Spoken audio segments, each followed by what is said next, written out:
Sadimo.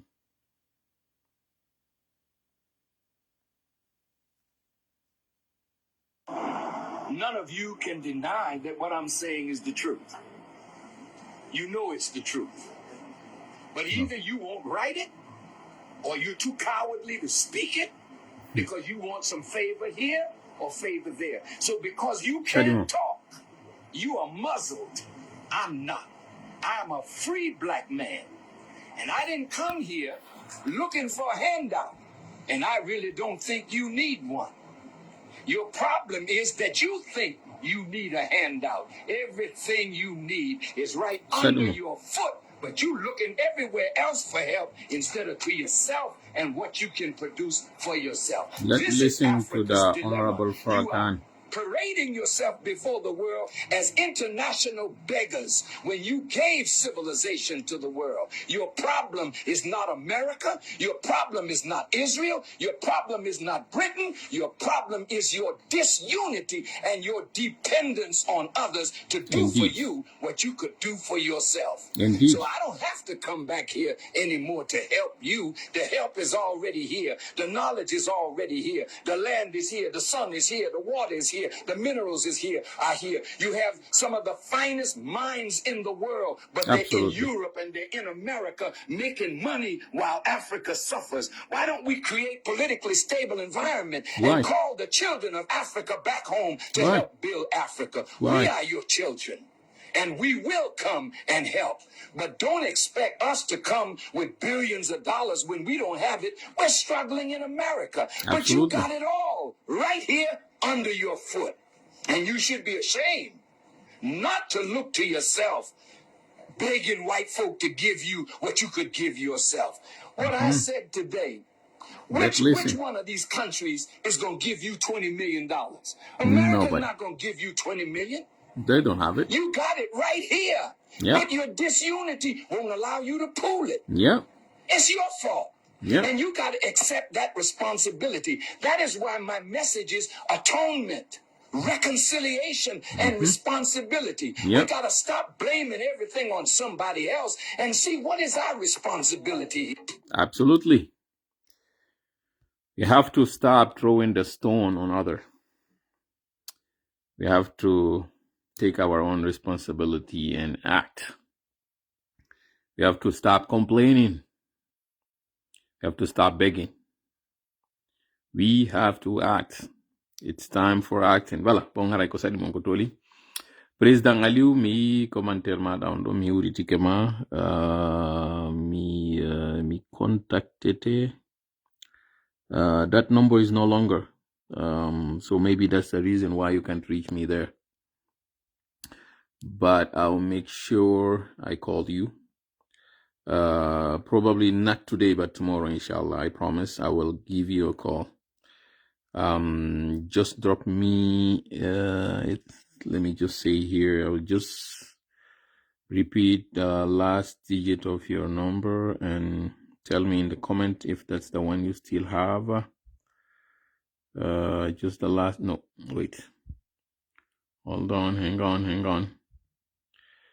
Okay, so do you still have the 0203 as last digit? 0203, is that your number? At the end, last digit. President Aliouba. Aliou Barika, Aliou Bari. Do you still have that number, last digit 0203? If that's yes, yeah, just say yes. Then I'll get in touch with you. Yeah, 0203. Okay, I got it. Okay, I'll shoot you a call tomorrow. Probably tomorrow, yeah. Today it's tight, so I do apologize for not giving you a call today, and sorry for missing it. Like I said, that number is no longer, but there are many means to get in touch with you. Okay. Thanks. Awara yon fop ko sadi mon ko toli ko honorable Louis Farrakhan wono do nande no yewta do ko no wite konko simple. Wini African be nebi non ko wari woli dum. Wini no arno Afrique wari wini African be ben. Iɗon jogi ko marɗon kon fo taw nangu felugol oɗo wiya ko oɗo ma ko oɗo gollane hoore mon. Iɗon habbi yo Amerikar walli toon, Amerikar ta walli toon. ɗon habbi kaari ɗo wiya ko Israel haɗi développé ɗon, ko France haɗi, ko Angleterre na ɓen fof ko onon, par ce que on nantodira, par ce que on jogodira, par ce que iɗon jooɗi e hoore kanŋe iɗon nangude toragol, acce toragol ngol imane hoore mum. Iɗon habbi minen iwoɓe ɓen Amérique yo min ar min wallito minen tigi kamen wonto meɗen tampi min ala mbuuɗi. Andon noon mi waɗiral nde yewtere ɗo mere, mi ñoggan ende konko mi yewti ɗo mi waɗiral nde mere.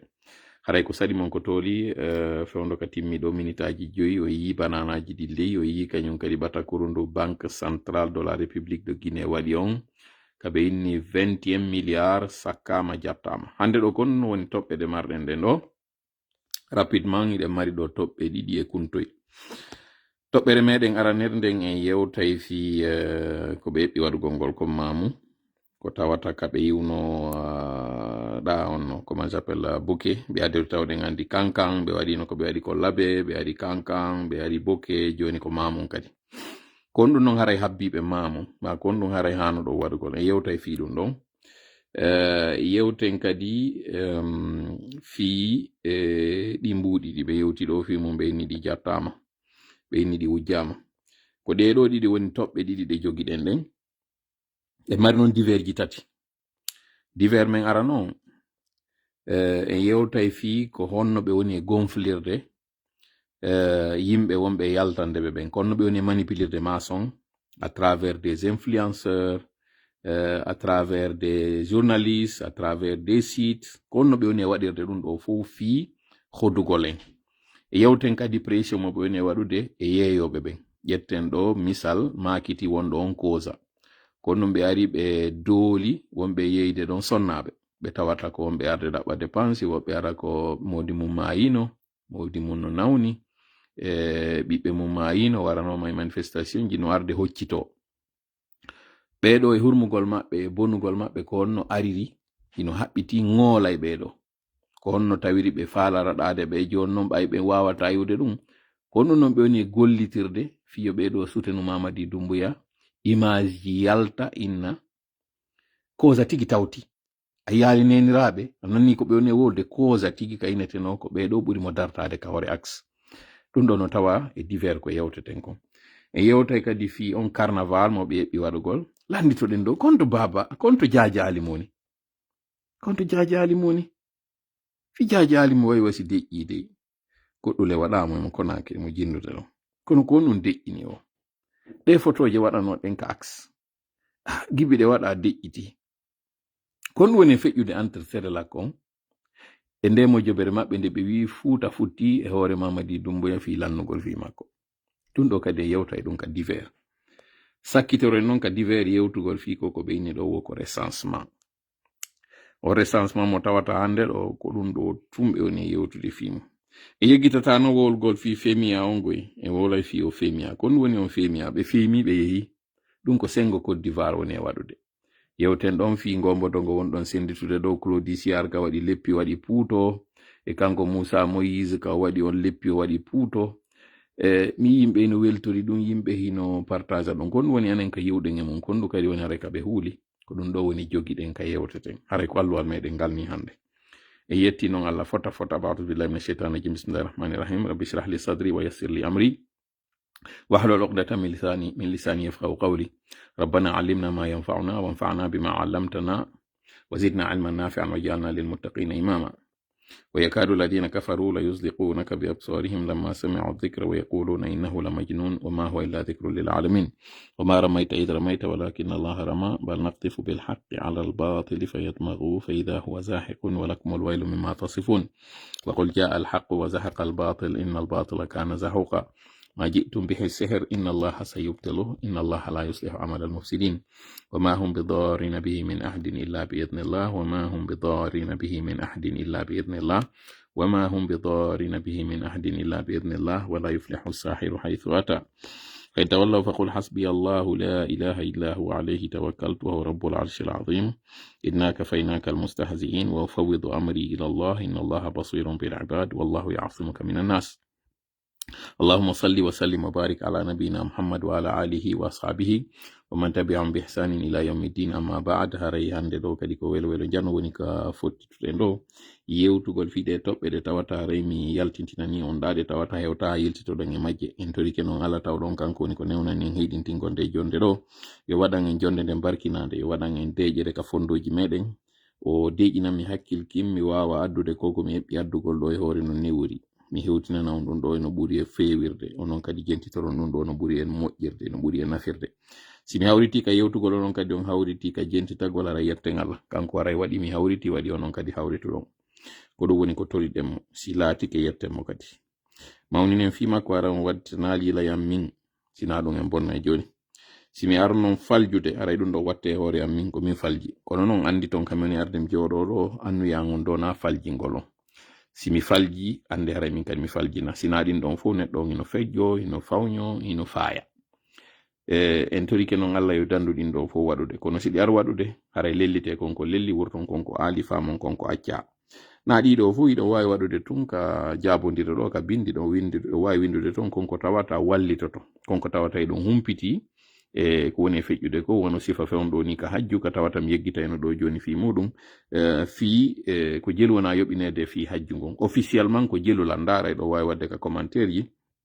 ko jelu ɓe inni hajju wongo e arde ɗo ngon hino landa kono e humpitike goɗɗum ton mais officiellement ko jelu ɓe inni hajju ngon hino landa hajjunkejo goto fi yawgol hajja ko jelu landa haray waɗani en ɗum ka jabodiral ji haray waɗani en ɗum ka sifagol moɗon ɓeyna ɗum commentaire ka commentaire ji ton haray windani en ton ko jelu humpite ɗon hajju ngun 2025 ɗo hino landa goɗɗo si yahi hajjoya haray noon si no mi wiiri noon mi ari faljude haray ande mi timma haray lelli wallidiren sina ɗiɗo fu anden seytane ko gando ko o mawɗo kono ko bonɗo bof o faaletake nde yewtere ɗo nde feƴƴano labira hara faljere natade nder ton en torike noon Allah yo dandu faljere fayire natude nder ton amin ya rabbal alamin haray no mi wiiri noon iɗen fuɗɗade yewtere meɗen nden ɗo mi adorande noon tawa haray yiltitagol ɗo e piiji dan aran noon ɗum e mum mi waɗuno yewtere ɗo e live kami yewti fi musidɓe meɗen wonɓe ɗaɓɓude dewgal mais mi waɗi ka fen ka lannitode yewtere nden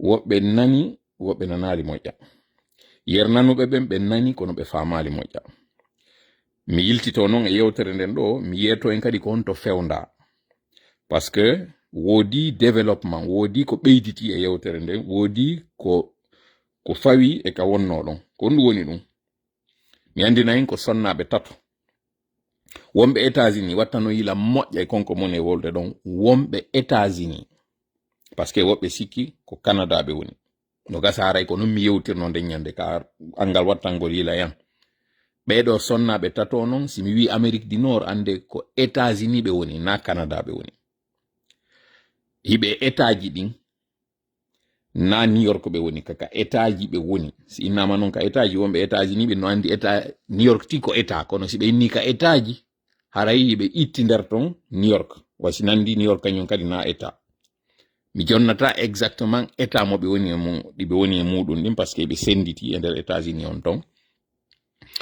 ɓeɗo inni no faala jomboɓe ɓe hiɓe waɗi noon goɗɗo e maɓɓe ɓe ɗiɗo noon taw tatoɓen fou jombama goɗɗo on modi mo mayino goɗɗo ɓe yaɗiɗoɓe ɓen ɓe seeda e mum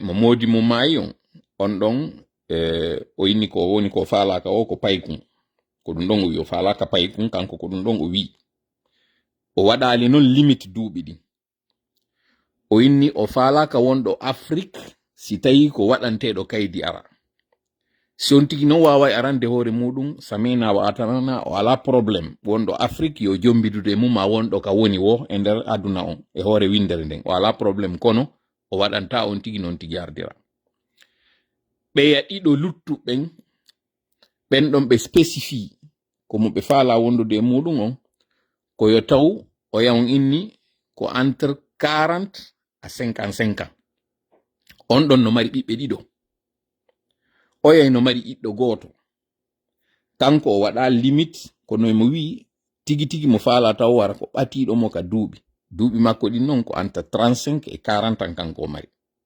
jentite moƴƴa no moni e waɗirde précision ji ɗin par ce que ko 370 message kami wayriti ndarude ɗon hari tawɓe ɓen ɓeeɗo wi ko ɗum ɗo ɓe woni e contactude fimum donc mi laɓɓina moƴƴa ɓeeɗo ɗiɗo o eno mari jiwɓe ɗiɗo o eno mari jiwo gooto pour faire simple fiyo wawa andude à peu près siɗa arde ko on ɗum habbiɗa e ɓiɓɓe ko on tigi jogii o eno mari ɗiɗo o eno mari gooto marɗo ɗiɗon ko wi kon himo ɗaɓɓude ko on marɗo entre duuɓi 4 ha 5 o timminal noon kanko 4 on ko ɗum si wi o falaka wonɗo ley makko ko ɓurɗo mo duuɓi ma mo ɓatodiri e muɗum duuɓi o yawnɗa waɗali limite mi yetnoke on peut-être c'est un peu confus joni noon wonɗo Amérique idéalement ko on ɗon ɓeeɗo ɗiɗo ɓuri faalede siɗa Canada noon ɗa mari kaydi ɗa wawi immade ara ko saɗi ma ko tooli ce qui est intéressant noon e on marɗo ɗon ɓiɓɓe ɗiɗo mo ottiti wonnugol Sina kono ala probléme yo taw a seedama ɓeygu ma maayi maɗum a jombali haynde wotere haysi tawi noon e ɓaawo a heɓino ɓiɓɓe goo ɗum ɗo na probléme e makko mo mari ɓe makko ɓen o ala probléme an kadi yo taw ɗa mari ɓiɓɓe maɗa ɓen o ala probléme yo taw a aray wonde yaha wiyaka koye wondu forcément goɗɗo e maɓɓe on mo ɓiɓɓe ɗiɗo on mo ɓuri yiɗude koye taw on wonday wonon nokku ngo to yurmodiron kono si tawi a waɗay ko ɓen tan kon commute e dire a waɗa yaha ara o ala probléme e ɗum ɗon joni noon kon ɗum ɓeyditi wonɗo kadi Europe contacti en bandirawo tawɗo kanko kadi mo ɗaɓɓude muudi oɗo o wi'i ka wonɗa wo ka wonɗa e hoore windere nden o ala probléme e muɗum haysi ko Afrique wonɗa iɗo wawi jommidirde kono emo ɓuri privilégiude on wontirɗo on Europe parce que ko oɗo o wawata yiidude e muɗum plus rapidement ko wonɗo jangude noon pour vous dire combien de fois ko paykon ha towɗo duuɓi ɗiɗo ko ɗiɗo mi marno kami faalano waɗan nden update ka faalaɓe dewgal ɓen joni noon mi insista wontirɓe ɓen sengo Amérique arɓe ɓen tawa haray no hewti ɗo taw kaydi ala si tawi ko faalaɗa jommidirde on ti ko fi kaydi ko ɗum waɗi ka sélection ji arɓe ɓen haɗi han joni woɓɓe moɗon taw waɗama en contact e ɓen tato ɗon tawno ɓen ko ɓen tato ɗon andano fi muɗum ko ka tawata min tigi simi yii message on mi yi oɗo miɗo reeni flagrament ala e critère on parce que ka duuɓi aɓataki a wolay ɗon tun taw oɗo reen yi'e angal wonugol ngol maturité on e makko ɗiɗi woɓɓe innama hiɓe jombi ɓe wonda e ɓeygu maɓɓe ɗon titaw joni noon ɓe ɗaɓɓude kadi haray goɗɗo goɗon ɓe watta ɗon ɗum ɗon déjà c'est très difficile yon dossier ɗo wawa feƴƴude 3 e non des moindre yiya oɗo tawa ko ɓuri hekkinde yeeso ko fi affaire kaydiji ɗin si tawi ko ɓeygu ma wawa ma jonde kaydi fala basa alay kono ko ɗum ɗo hikkinɗa yeeso min haray miɗo laƴiti joni noon kon ɗum waɗata addu audio mo waɗata présentation maɗa e nder mum spécifia ɗum ɗo ko fi komi nani kon tolayno wola fi mum fi ɓe rewɓe ɗo nayo joni woni ɓe nayo siko aéroport wontirɗa chance ma on ko ɓuri wonirde ko o wontirɗo aéroport ɗo et les aux alentours de 30 ans sinam fayi ko entre 28 et 30 ko tellen ɗo mi sikki o wonir tellen ka duuɓi makko wonɗo e jangude mo tawata ino faala moodi addu message on wiya ko wonɗo aéroport an wowla honto wonɗa duuɓi maɗa à peu près parce que ko on audio maɗa ɗon si woni intéressant ko on mi transfert oyta oɗa heɗitoyo photo ji ɗin e yawya ɗum yeeso o tan hawji addugol photo ji taw siko Amérique du Nord wonɗa ɗa mari possibilité iwgol siko Canada wonɗa yawgol États-Unis maɗa e nder États-Unis a wawai déplacade yaha ɓeɗo ɓe inni ɓe mari golle maɓɓe ɓe landaki yo taw ko an koye hoore charge maɓɓe wonata ɓe landaki ɗum ɗo wonɓe Amérique ɓen hiɓe woni indépendant financièrement e ka hoɗugol maɓɓe ka hoɗo maɓɓe ɓe hoɗi si a aray wondon ko saɗi ko tooli ko ɓe ɓuri yiɗude koye taw on wonday so tawi a wata a aray wonde yaha goɗɗon e maɓɓe woni kanko ala probléme ɗum ɗo marɗo ɗiɗo siɗa mari kadi ɓiɓɓe o ala probléme mum ko woni koye mo laƴiti koye taw o heɓay Sina ɗon on miɗo laƴiti ɗon on wondema o otti ɗon seeɗa donc aray grosso modo ko ɗum ɗon marno komi précisanayno en si fuɗɗode live on sen iwi ɗon iɗen mari kadi e wol fatunde ɗo musidɗo meɗen mo tawata eɗe welti e mum moƴƴa ɗo babe mum hino faati ɓen non hari no yiɗunola moƴƴa ɓe heɗitotolan o heɗitotolan o naɓana mawɓe makko ɓen ko ɓeɗo non woɓɓe maɓɓe woni ko faati duyiɓe ɓen haray mo tori en du'a yo Allah hinno ɓe yaafuda ɓe yaafaɓe haray inde an non inde équipe on par ce que ko mo tawata ko addow non taw message ji ka groupe ka équipe ha mi wowtodire makko joni min tigi meɗe weldi o addana elan joni kanko tigi audio ji mawɓe makko ɓen non kadi no tawa ɓen du'antonoɓe lan tentini non ɓe babiraɓe makko ɗo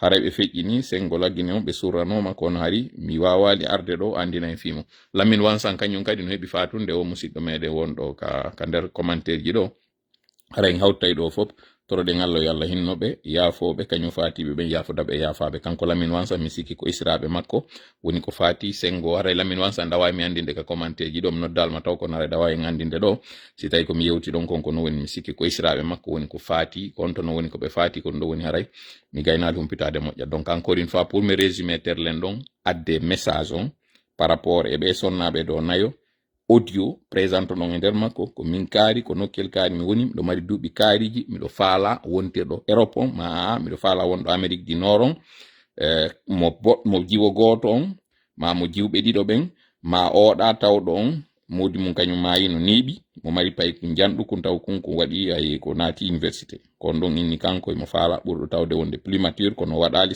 waɗa limite on ko inni tun o faalaka paykum oɗa wi mo ɓiɓɓe ɗiɗo ɓen mo faala mo entre 4 e 5 si a ala e nder on intervalle on don bother haray hande kadi tantuɓe e luttuɓe nda oya on marɗo jiwo goto on ɗon o inni e ce qui est intéressant na pullo kono mo mari culture pullo on mo tawaka goto ɗon ko ndaray lan e mo intéressé kañum kadi e heɓugol modita o pullo no woniri wo wala probléme no donc haray ɗen fuɗɗade live on ɗo mo tawata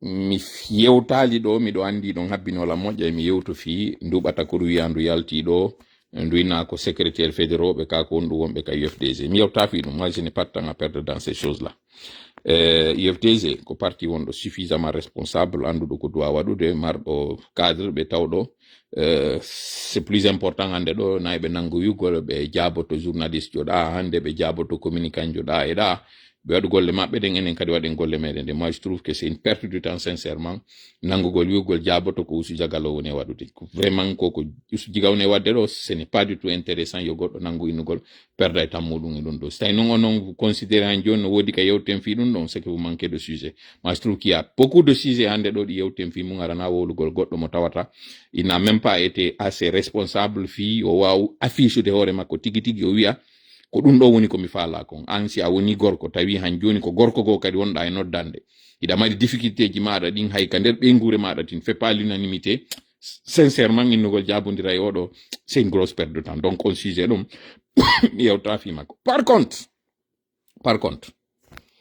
en yewtay fi o alhaali mo wonɗen e muɗum hande ɗo mo CNRD yolli en e mum ko ɗum woni on alhaali en fuɗɗora e nduɓa takuru ɗo nduɓa takuru ndu tawata en humpitike wo yontere hande otowal hino fokkiti no yaade intérieur ngal otowal sakka ɓe itti 21 milliards e maggal ɓe yahdi e majji few anten noon ko lagine wonde yewde fi muɗum e pays wonɗo indépendant depuis 66 ans ko 67 ans on capanɗe jeego e jeɗɗi wona sutede e muɗum na Mogadiscio wonde yewde fi mum na Somali wonde yewde fi mum hina kadi leydi ndi tawata ndi waɗi gere na kadi e nder tumbo burure wona wolede fi mum ko entre cae ɗiɗi Conakry Kindia ko 135 kilo Kindia Mamum ko 135 kilo terle non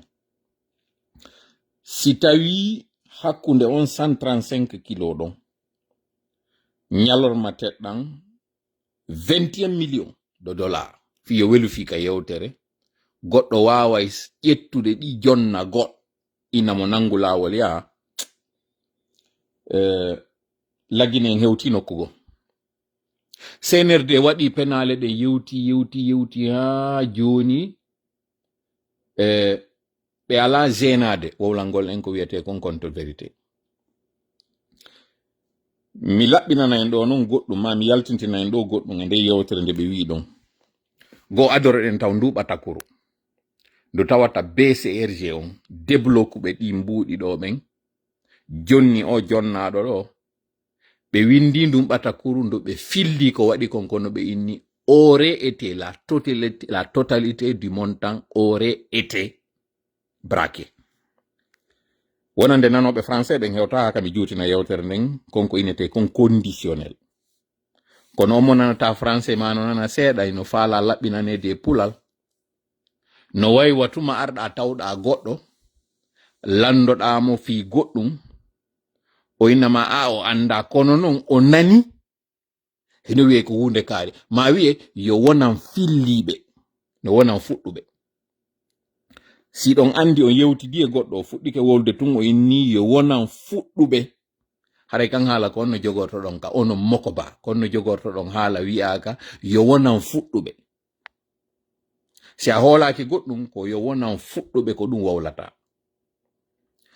Banque centrale on si tawno no fellituno net koko waɗi ɗo konko no woni ɓe wiyata no aurait été ɓe wi'ayno ko waɗi ko net ɓe jonna kañum kadi précision ji ɗi ɗum ɗo taw ko remarque arano mo mi waɗanta on mo on fo hano ɗon poɗude hakkille muɗum goo immel mum soy heɓiɗo on ko wondema ko wiyeteɗo koyta woni ko mbuuɗi mum jaɓa tawɗo ko wonɗo e évolude ka bange yeeyo kange sina de hara ɓe woni ɗiɗo ma tato ma hara ko siwtaɓe siko oɗo goto on hara yehi ha tawi ko oɗo kadi har e sa'i wi'anoma o sakkanoma e nder saare Conakry nden sengo corniche o jaɓa mbuuɗi o jaɓa kange on tuma kadi donc haray oɗo kañum ino kata he oɗo kañum haray o yaggata hadi o waɗanoma sifa ɗum ɗo o jaɓama mbuuɗi e kange oɗo non kañum wawa ƴettude 21 millions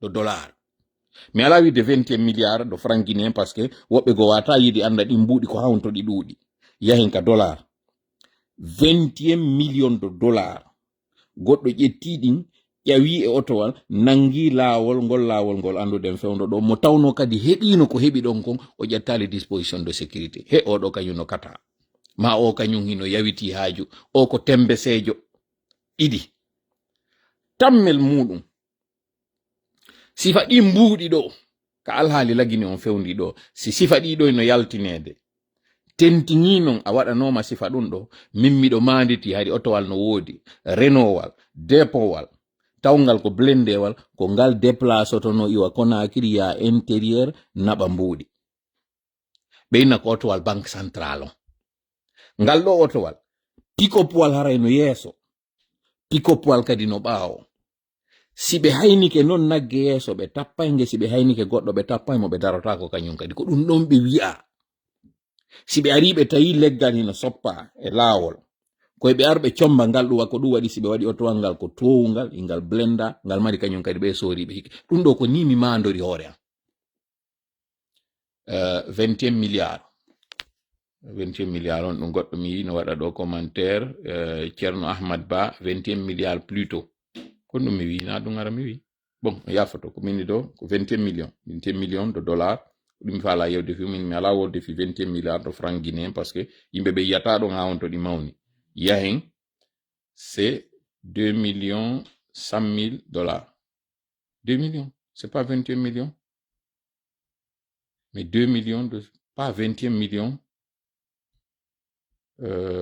ok bon je vais me rectifier au 2 millions de dollars 2 millions de dollars ok 2 millions de dollars je rectifie alors que 2 millions de dollars haysi ko 1 million goɗɗo ƴettu 1 million de dollars hande ka fewniɗen ɗo nanga laawol ni wawa si comme si de rien n'était Guinée jo on ka jogaɗen ɗon ka senerde faala e wadde ɗon sincèrement hande ɗo haysi a nelan ni a naɓani ɗo goɗɗo mbuuɗi hara ko 1000 dollars naɓanɗamo yo yaw o récupére yaɗi so yahani ɗiɗo o waɗa déplacement ka o yahanoyɗi ɗon o ndaara kadi ko onno hiwirta ɗiɗo tawa hay goɗɗo hay embouteillage waɗi haray oɗo eno eji goɗɗo non innama ƴetti 2 millions de dollars oui c'est 2 millions de dollars goɗɗo ƴetta 2 millions de dollars nanga laawol ngol tawata o ala dispositif de sécurité c'est des deux choses l'une ko gotel e piiji ɗiɗi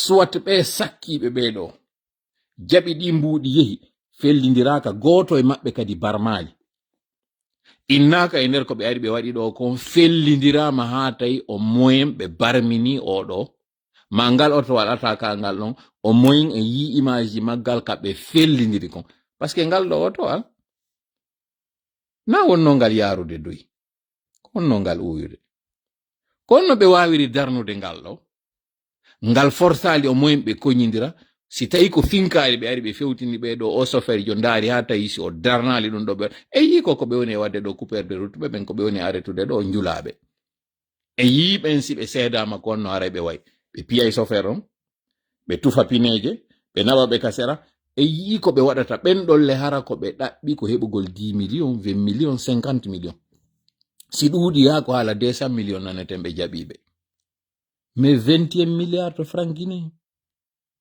21 milliards e yiyali lowande no fetti goɗɗo barmali e nder maɓɓe o jaɓaɗo ɗiɗo o barminaka ay mo man doni seynerde no dowa accude turnugol filmen ndu même fewndo ɗo nigérien ɓe ɓen tigi nigérian ɓe ɓen si ɓe waɗi film ji maɓɓe ɗi hande ɗo no mari logique ɓuri koko seynerde woni e wolanden ɗo en fait ɗum ɗo fof ko min on e yaltintinande ko parce que mi nani hankin haɗi ɓe yaade ɓe nanga canvas ɓe komɓe woni ɓen ko sensoɓe mbuuɗi kala yiraɗo billet de 20 000 kesi ɗin ko yo nange senerde no doit change de fournisseur jo maɓɓe wonɗo ɓe jonnude ko haako gi baapingi ɓe woni e gollirde fewnɗo senerde no doit change de oɗo ɓe doit ɗaɓɓude goɗɗum go joni ɓe yiwa ka gaz ɓe yimmoɓe ara bete ka ɓe ara joni ka ɗuma onno ka ndiyam banji ɗum ɗon ino ɓuri ɓe moƴƴande parce que il faut être con fi yawgol e ngol laawol ngol senerde woni e wadde ɗo sincèrement en fait hino ɗo ko waɗi ko senerde no soñji ka bange muɗi lanni alaka ɓe yoɓa fonctionnaire alaka ɓe jonna yimɓe jonno ko ma senerde inventa goɗɗum kaɓe ɓe jonna en hilnoɗen koko ɓe wiɗo ɓe jaɓa mbuɗi no mari objectif ji tati nane mi wi ko gotel e piji ɗiɗi koko tawata ɗo ɓe atakama c'est soit ɓe aramɓe ɓe ɗo ino dolni ha ka tawata ɓe yiwɓe tum ɓe tawi ɓe wata dartade par ce que sifa o cortège ɗo a ɗaɓɓa e sorijo jogotoɗo haysi tawi ko pinka kiidi um haray mo jogi haysi ko pinka poore um o jonnete a jogota ko ɗiɗo mbuɗi fo ronka déplace de goɗɗo tawa mo jogi aalaji yonuɗi fi wallugol ma ɗum surtout a heɓodiranoma joni noon soit ɓe wonnoɓe mo hiwde hiɓe foofi ha ka tawata arɗo ngo fewtimɓe tum pinka on kum ɓe wallini arɓe ɓen hino dolni sabu ko ɓe dolni ko mbeeɗa ko foruno ɓe tawno ɓe wata résistude kono encore une fois mi insista e yi'ali ka pinkaje felli ngal otowal pineje maggal fella en tout cas si onon o yi wallela ka commentaire ji min mi yi'ali e yi'ali kadi on barmoɗo e yi'ali hay ka o banta fiyo ɗiɗo fuu ɗi jaɓe e yi'ali joni noon no mi wiiri noon ko piiji tati senerde huuli e yaltingol maɓɓe ɗum ɗo anditen noon sifa o opération ɗo sino waɗude banque centrale on ino andi ko mbuuɗi buy woni ƴettude jonna goɗɗo particulier jo dispositif et procédure de sécurité janoyno woodi fi ɗum ɗon siko gonga oɗo o sakkama e laawol o jaɓama ɗiɗo mbuuɗi ko senerde sammi sakki ko kamɓe yehi sakkimo awa ko sabu non ko tawata konko kamɓe yehi sakkimo ko ɗum waɗi si probléme haɗi fuu so waɗa première hypothèse si konko ɓe wiɗon kon hakkil wawa ƴettude ko ɗum ɗon ɓe waɗi ko kamɓe ƴetti jonni oɗo mbuuɗi ɗin yehi fotto e makko ɗo wi addu jonnamen ɗi ɗo wi a mbuuɗi ɗin a jaɓama ɗi fiyo senerde heɓu no ɓokkitora première hypothèse nden ñelde ɗon fi ɓaynde wawoytake justifiede koyo médiaji ɗin fof wowlu inna ɗi mbuuɗi ɗo ɗi jaɓirama ni ñelde nde ɓe mari ɗen FMI ko adi landiɓe mbuuɗi ko yoɓe justifie ɓe ƴetta noon hande kadi ɗiɗi ɓe wiɗo ɗi muti o 2 millions maɓɓe ɗo par ce que o wi hande kadi ko 2 millions ɗi hawrata de dollars ɓe ndaara bete no ɓe uddira yolde première hypothèse deuxième hypothèse mo tawata on hakkil an kimmin hino yeyi e muɗum senerde inna ɗi mbuɗi ɗo ɗi jaɓama parce que ɓe wawata yoɓude fonctionnaire ɓe wonɓe ɓen intérieur fino yo fonctionnaire ɓe ɓen habbo parce que fewndo ɗo ko taƴa tokka ɓe woni e waɗude koye ɓe ñawloroɗa ɓe yoɓitiraɗa koye ɓe ɓiƴi o jolajoɗa ɓe yoɓitiraɗa ɓe yeeto fonctionnaire ɓe intérieur ɓen peyi on du lewru ɗo wonay en retard fi on ɗum mbuuɗi duwanoɗi yawde ɗin ka banque central ji mo zére coré on mo labe on e mo kankan on parce que ɗiɗo mi sikki ɗi mari banque central ji on andi banque central jano on no woodi mais banque central ji kañum kadi no ɗi gouverneur aji jani ɗo miɗo andi labe no mari goɗɗo miɗo andi kañum kadi zére coré no mari goɗɗo ko mo kankan on woni je suis pas très sûr miɗo andi kankan har no marno bc ɗum onno bisigi kono est ce que kankan no mari banque centrale c'est à vérifier toujours est-il que ko ka waɗi ko entre kindi a mamo ngal otowal ɗo ngal wonno yarde ka ngal yaari ɗo et c'est ce qui est curieux ngal wawi hammirde labbe ngal wawi hammirde hottiguine ngal wawi hammirde guiné forestiére yoɓe innuno ngal ɗo sakkama ɓe wawi yeetade ɗiɗo fou centre de pays ji ɗi wondema salaire moɗon o retarde par ce que ɗi mbuuɗi ɗo sabu ko ɗi sakka kon ka lawol ko ɗum ɗo waɗi salaire moɗon o hewta ɓe lamitora ɗum ɗon deuxième hypothèse mo CNRD inventiri nde fenande ɗo troisième hypothèse mo tawata il n'est pas du tout à exclure CNRD no faala créer de problème ɗi mbuuɗi kesi ɗi ɓe addi ɗo ɓe addi ɗi kono planche à billets on wawali feƴƴude joni noon ɓe hunike jama on nouvelle série addama mbuuɗi kono ɓe faalaka yimɓe ñawlaɓe ɓen yo taw ko ɗiɗo gollitirta ɓe créa o scandale ɗo ɓen hande ka numéro de série kaariji e kaariji kala yiraɗo ɗi nangeteɗi ɓe sakita ɗiɗo noon e nder makiti on ɓe jonna ɗin ɗo yimɓe fiyo ɓe ara ɓe nangita ɓe yimɓe ɗo ɓe récupéreta ɗi mbuuɗi ɗo en réalité ko ɓe yaltini kon ko ɗum kadi ɓe woni hettitude a wowlay tun an o nangaɗo ɗo ɓe na ɗi mbuuɗi ɗo ɓe anda ko no hendoroyɗaɗi kono ɗiɗo no tawa e wujjanoɗi ɗi ɓe defama on probléme ɗon hande kadi ko faalaɗa kono hettoroɗa mi anda so yi on mécanisme ɗon an a yehi a récupéri mbuuɗi ɗi tawata ko mbuuɗi ma laaɓuɗi poste daggeniɗi ma a wujjayi CNRD hino andi ɗin mbuuɗi ɗi jonnuma hino tawa ɗin série ji ɗi ɓe wi ko ɗin wi wujjama ɗi wujjakale ko kamɓe wi ɗum ɓe immino e yimɓe aroɓe jinda ka makiti ɗaɓɓita ɗiɗo nangideɗa e ɗiɗo an hiɗa andi na wujjaɗi jogiɗa ɓe addama ɓe hollama ɓeyna ko ɗi wona ɗaɓɓitede fewndo hande ɗo hande kadi ko faalaɗa kono sortoroɗa juuɗe ɓeɗo ambuɗi maɗin a perdiɗi ɓe jondima yaltika mbuɗi ma kono ɓe hettiti par ce que ɓe considéri koko wujja jogiɗa. Did you guys see that? O yii toporu ndun o yii ko CNRD waɗi kon ɗum ɗo fof ko par ce que mbuɗi lanni ko maɓe hamaɗi e moɗon ko maɓe jonnaɗi e moɗon hande ɗo siɗa ñawla sa ari a tawi CNRD ayni yoɓɓe aylan ɓe ƴetti ɓe sutinima ɗi 20 000 jantiga ayne a falaka ɗiɗo par ce que a falaka probléme donc ɓe innete na kamɓe salima a yoɓude ayno mbuuɗi ɗin ɗum ɗo no wawi fewndo min waɗayno transport je me rappelle hari min arayno wonde min tippina dongal njulaɓe yoɓa men 500 francs ji ñallal ngal fof warayɗa compta ɗon hari ɓe yiɗno mi wolta ɗo inde wownoɗo mi wadde ɗum ari mo yiɗi ɗum a wolay tum ɓeyna ko ɗiɗo njulaɓe gaddani men surtout no yeeyoɓe no naɓantenoɓe farim ɓen a wowlay tum ɓe inna ɓe bireɗi ɓen ko ɗiɗo yoɓi men minen kadi ko ɗiɗo min yoɓata mi wata inventude mbuuɗi go si a jaɓali a salike mbuuɗi sa a ƴetti pumpuru ndu ñalla ngal min naatayno ka nder kabine men konta ɗo leere haray meɗen limude mbuuɗi leere 500 francs 500 francs ɗum ɗo noon ara ko recette mo 500 000 wonde recette mo 600 000 remorqual do ngal 35 tonnes 700 sac tippina ɗum ɗo njula jon ƴetta fewtinama ɗin ɗo wiya yoɓima si a jaɓali mawma e portande plainte to innama yoɓima mbuuɗi lagine na mbuuɗi lagine o joni ma ɗum 500 francs 500 francs awa joni noon kaka 20 000 ji wona a jaɓali ko mbuuɗi le jonnaɗa fi hon ɗum haɗi jaɓali siɗo mari 10 000 ji ɗi jonni e lanɗin ɗo mi wata jaɓude 20 000 ko ɗiɗo le mi jogi wona ko an sali yoɓede kono kamɓe ɓe propose anima moƴƴe donc haray wattani yila moƴƴa konko CNRD woni e wadde ɗon iwen ɗon noon aren noon e nden mapunde nde senderde joggi justement fi on mamon ko wiɗen ko yimɓe fokkiti mamon ɗo mi anda si ɗon andi tarika on moƴƴa iɗon andi ko innete kon bataillon Gomba ka commenteji mi fala yo yetolan ko ɗum ɓe wi gere on Gomba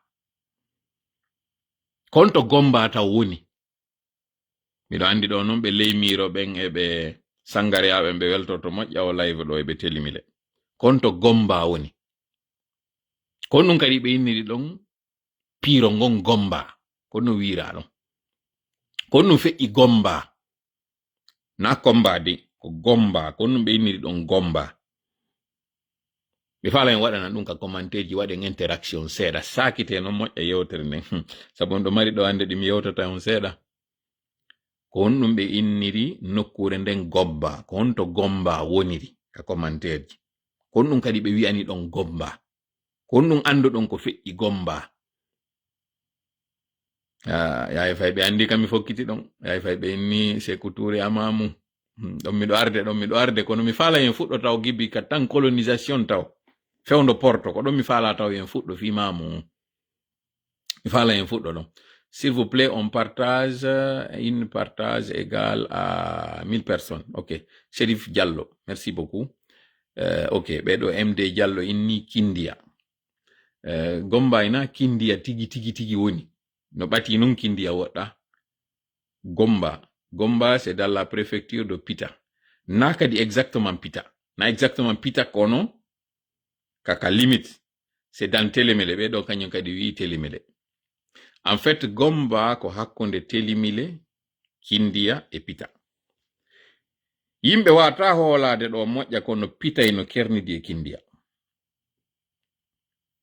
nini kami woni e wolde ɗo Pita ino maridi Kerol e Kindia sengo masiri ndi Kindia no maridi Kerol e Dalaba wata non henande woɓɓe goɗo kono Kindia e Dalaba no maridi Kerol woɓɓe nayi non ɗo joni kono tawiri haray feƴƴa mamum si hewta Linsan si hewta Kindia kono tawiri Kindia wawa heɓude Kerol e Pita tawɓe ɓen Dalabano ɗon mamum no ɗon Linsan no ɗon yiltite moƴƴa ndaron géographie on o yiyay tawon Gomba ko nden nokkure nde tawata hinde hakkunde Kindia nde hakkunde Télémélé nde hakkunde ɗuma honno Pita ko ɗon nde woni kon ɗum feƴƴuno ɗon portojo arno mamu o yi mamu o hammi Fuuta o hewtoy Fuuta tawi o duɗɗike mamu o yi'oy debbo wonɗo maasi labbaɗo danejo o wi ko ɗo faala ɓeni mo oɗo ko jombaɗo accu ndara woɓɓe goɓe jombaka men fandoma hari ɗum ino woodi porto ngari so arino o jonneta no debbo mo wonda e mon ha o gayna séjour makko o yaha poɗodira wi ko ɗo mi faala o dooli ɓe ɓeyni oɗo modi makko no yi leyɗe Engele modi makko kañum kadi ko hulaɗo ha porto inni ko ɗo jonnoto lalla ɓenni awa ɓe ƴetti ɓe jonni mo fur goɗɗo yimmi dogi e leyɗe Engele noon ko sarlo wiyete no Engele ɓe yettimo ton e ɓe nguma on porto ƴettimo dey o iwriri sarlon to ngari o natiri mamu o feƴƴi o yehi o hewtoy ka maɓɓe o yeyata ko gonga ɓe ngumaɗa nangi lawol ngol ɓe yaade Conakry ɓe wi Conakry mo yaadudo e makko o taƴiri ɗon o mi wari o sakko e Gomba o wari portojo on ɗon on portojo yehi ɗaɓɓito gabru makko no ɗon ka o surra o ko mamum duɗɗi o portojo ko mamum wari o duɗɗi ko ɗum waɗi so yehi o waɗoy ɗon o fotto e ɗen caate ɗon ɗum ɗon no gasa wata yiide ɗo facilement yimɓe ara ɗo joni na bon min naninde taari kam kono min andari ko min andi tun ɗo ko goɗɗo waɗi ɗum on non komo Pita jeeyaɗo maasi ko waɗi ɗum kono ko mamum porton ari duɗɗi yehi fotto e ɗen caate ɗe fottoyta ɗon aren nun joni e Sékou mo tawata on ɗon on buye mum ino andi ɗo Sékou Touré waɗi ndundarankeyagal o yehi ha ɓe inni mo nduru buuse hakke ma ko warata yimɓe kono hari mo acci mamum ɓeynayi noon hitande nde Farba mayata ka okka wo o yaway ɓeyni haaju wañi o tuma bonata wo kañum kadi ko ɗoyru ukkotomo awa ɗoyru ukkindu ndun Sékou Touré o arno windi wareteɓe Fuuta fuu ɗo yo ɓen ɗon noon hewtata o ari hewtanimo mamum on taw sallijo tayno ɗon o hendi ɗon ɗiɗo addi ɓe ka nder teren ɗon o felli ɓe ɗon no woni non kanko wari wargol yimɓe ɓen ko public ɓe warete non o sallijo ɗo torino mo inni accu bete mi waɗa darɗe ɗiɗi o salligi o waɗi ɗen darɗe ɗiɗi o fewti Allah o inni Allah o to ñila waɗi ko waɗi miɗo kon ñaaw hakkundeji amen o surra ɓeygu makko heyni sekutule immi yehi ko nakiri nawnare fiɗude ma ɗon nde fiɗi mo ko d'ailleurs woɓɓe ko inni ko ɗon ka o dari ka ɗum waɗuno ɗon kural ngal naatu tun e o sallijo ɗo kanko kadi wayi wasi ko goɗɗum woni ka o yowa e ɓandu makko non o nawni ko nder nawnare ɗo woni sabu makko ɗo woɓɓe goo kañum ka nanga yugol taali fululu felele ko tinde taali tola woni e wolde ɗo are non joni ko wayriti ɗo ko yewten fi entre 2008 2009 fewndo transition CNDD o capitaine Dadis Camara nodde mo landoɗo mo moƴƴa werde nde heɓuno fuuta nde ko mamum kadi kankadi warno o duɗɗi o heɓi noon sens bete kanko hollali yawre mamu hollali yawre mamu au contraire warno teddinima ko ɗum waɗi si kanko wawi hisude go yer ko hisi ɗon kon kono ko ɗon kanko kadi o fawano goɗɗum mi wowlata fi muɗum ɗo anduɓe ɓen noon no andi kon ɗum waɗuno on tuma buy sikkika ka warno o ƴawriri kale four sase kaɓe innayno sase ɗa ko ɗon o rewrira na ɗon duɗɗande makko den ko mamum o duɗɗinde ɗa ko simple formalité tun waɗa ɗon mi ala hewtude ɗo kam fi ka padri on ɗum ɗo mi wowlata jaɓon non wondema sabu teddungal ngal mi joganigal o yahonno so kono ɓeynata mo petit so ko yahonno modi ko bantama so sabu ngal teddungal ngal mi jogani monsieur bantama so hara mi wowlali fi ko on ɗum kanko padre waɗa mamum ɗum ɗo mi wowlata mi haɗa e makko kanko capitaine Dadis Camara ko ɓe fandinomo ɗon kon ko ɗum ɗo woni sabu o heɓi ko heɓiɗa kon joni noon si CNRD wi no fokkiti mamum waɗaneɓe tapi labaɗo weƴƴitaneɓe tapi s'il faut yahe fuɗɗo ɗo jaɓɓoyagol ɓe linsan wota on sakko ɓe dey wota on sakko ɓe yo kanko Mamadi noon siko o gorko tigi yo immoya mi défiamo ɗo je te mets au défi Mamadi si t'es garçon vraiment toi t'es garçon comme tu as dit nous sommes allés à la mort t'es un garçon faut aller à maman je répète encore je le dis en français Mamadi est libre d'aller partout en Guinée. Il est citoyen guinéen. Toute la terre guinéenne, tout le territoire, lui est loisible, il peut aller. Mais si les garçons, il n'est pas allé à Cancan, il n'est pas allé à Boké, il n'est pas allé à Labé. Ces carnavals ont été faits sans lui. Cette fois-ci, moi je demande, pour l'amour qu'il a pour la Guinée, et pour le territoire guinéen, que Mamadi vienne, qu'il ne laisse pas ses hommes venir à Mamou. Sincèrement, Mamadi, je te mets au défi. Faut venir vraiment à Mamou. Si tu es garçon, viens à Mamou. N'envoie pas tes hommes. Hein.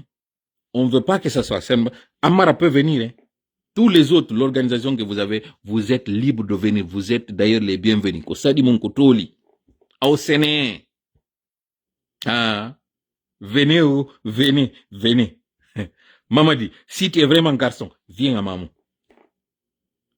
J'ai dit encore, hein, tes soldats, si tu es vraiment garçon, viens à Mamou, n'envoie pas quelqu'un. Je te supplie, vraiment, faut venir à Mamou. Tu es garçon, viens. En tout cas, moi, je vais voter pour toi. Viens à Mamou. Moi, j'ai dit, viens à Mamou. Si tu es homme, sincèrement, faut plus te mettre derrière ces gens-là, les envoyer. Le carnaval que vous voulez faire là, cette mamaya, cette parade, faut venir vraiment. Tu t'es confiné pour rien. Tu es en train de te confiner à Conakry pour rien. Viens. C'est l'occasion. En plus, le mois de mai à Mamou, non, c'est un mois par excellence. Viens. Si tu ne viens pas, c'est que tu n'es pas homme. Tes hommes là, tu ne dois pas les envoyer seuls. Ils ne doivent pas aller tout simplement au four et au moulin. Le charbon là, faut pas les laisser aller seuls. Faut aller. Moi, je te conseille, faut aller. Si vraiment tu ne vois pas, c'est que tu as perdu la confiance. Le grade de général que je t'avais donné là au début, je vais retirer ça. Si tu es garçon, comme on dit, si tu as vraiment coutou là, faut aller. Si tu as la gnaque, si tu as le bagou, comme on dit, tu es courageux, comme tu le prétends, faut aller à Mamou. En tout cas, au nom des gens de Fouti, et Madame Mamadi, moi je t'invite, viens à Mamou. Tu es sûr de toi, tu as la confiance en ton pouvoir, tu es quelqu'un de brave, viens à Mamou. Je veux que vous envoyez cette portion-là à Mamadi. Dites-lui que je tiens à ce qu'il vienne à Mamou. Qu'il ne recule pas, hein. Que les autres aussi ne reculent pas. Venez à Mamou. Vous qui voulez venir à Mamou, venez, Kosadi Monkotoli. Et nous demandons à tous les Mamounka, tous les Mamounais, les Mamoun, Wernane et Mamadi Doumbouya, et fait de Mabende Moya.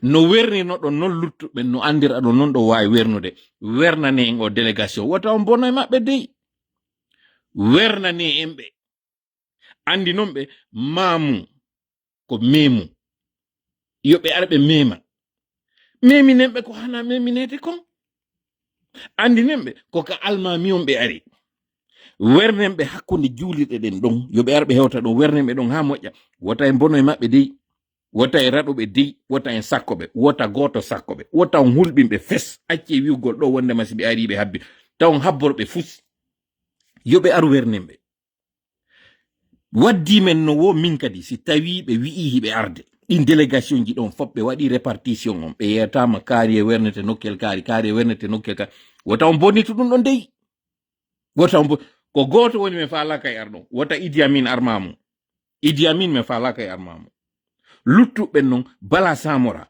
Ammara Usu Jiga et tous les autres are ko saɗi mon ko tooli ton accuno Mamadi Doumbouya ɓawo dey wota on accumo ɓawo mi toriki on mi jeeji on gere gereteɗen fop Mamadi ara si Mamadi arali dow kamɓe tumɓe e mike ɓe ari wota on wernuɓe ɗon are ko saɗi mon ko tooli aray ko ɗum ɗon marno kam yewtayno ɗon joni noon aren e divers ji ɗin pendant que en heɓi combien de minutes 51 minutes mi ñoggino tinna ko yawnoɓe ɓen kankan yehi boke ko ɓen kadi woni arde Mamou kono noon ɓe woni e wirde yimɓe ɓen yo aro koɓe yettoma an fonctionnaire jo chef de département maɗa on chef de ressources humaines maɗa on directeur jo maɗa on ko oɗo woni e waɗude liste on ndara hoɗo ngo jeyaɗa ngon e mum siko mo a kankan ko onon duwa hikkade yeeso no tawa ko yoɓeteɗa kon ko an hikkoto yeeso ara prépara terrain on yiida e notabilité on werna wonɓe arde ɓen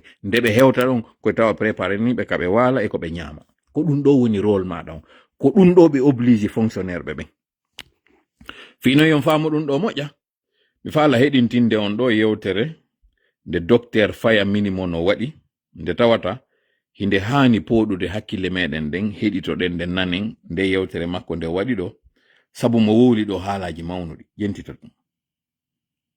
C'est pas toute la Guinée qui est derrière le CNRD. C'est l'administration et quelques affamés qui sont en train de chercher quoi manger. Ce que le CNRD et ses supporters sont en train de créer, c'est une illusion. On est en train de créer l'illusion que toute la Guinée est désormais derrière le CNRD. Mais si vous observez très bien les images, les mêmes que vous avez vues dans les images à Kankan, vous les avez vues à Kindia, vous les voyez à Boké. C'est les mêmes qu'on est en train de tourner. Puisque l'État, les maîtres moyens de l'État sont aujourd'hui consacrés au transport des fonctionnaires pour aller prendre des photos à Kankan, à Kindia et à Boké, eh bien que cela ne vous trompe pas. Une autre promesse, le président Doumbouya a dit, essayons d'éviter les erreurs du passé. Eh bien, je ne sais plus quelles sont ces erreurs du passé. Parce que nous fonctionnons aujourd'hui pire qu'avant. Voilà. Pire qu'avant. Vous avez mentionné la campagne avant la campagne qu'on est en train de vivre aujourd'hui. Il y a eu la marche à Kankan pour la paix. Il y a eu la marche à Kindia. Il y a eu la marche à Boké, les 11 et 12, qui ont des allures de campagne électorale. Et qui sont les acteurs qu'on voit dans les rues dans ces manifestations? C'est des commis de l'État. Voilà. Il y a des militaires qui sont dedans, parce que je vois les membres du CNRD dedans. Il y a des administrateurs centraux, c'est-à-dire des ministres, des chefs de cabinet, des directeurs de cabinet, des secrétaires généraux, des directeurs nationaux, etc., etc. On pense même que les plantons sont obligés de se déplacer. Nous savons en Guinée que notre administration publique compte environ 100 000 personnes. 100 000 Le VA, transporte les gens. On sait combien de VA on pu se déplacer à Cancan. À Bouquet, d'ailleurs, le ministère de la Sécurité et de la Protection civile, à travers une de ses directions nationales, a fait un communiqué bloquant la circulation sur l'axe Bouquet-Conakry pour permettre à l'administration centrale qui est à Conakry de prendre le chemin de Bouquet. Voilà.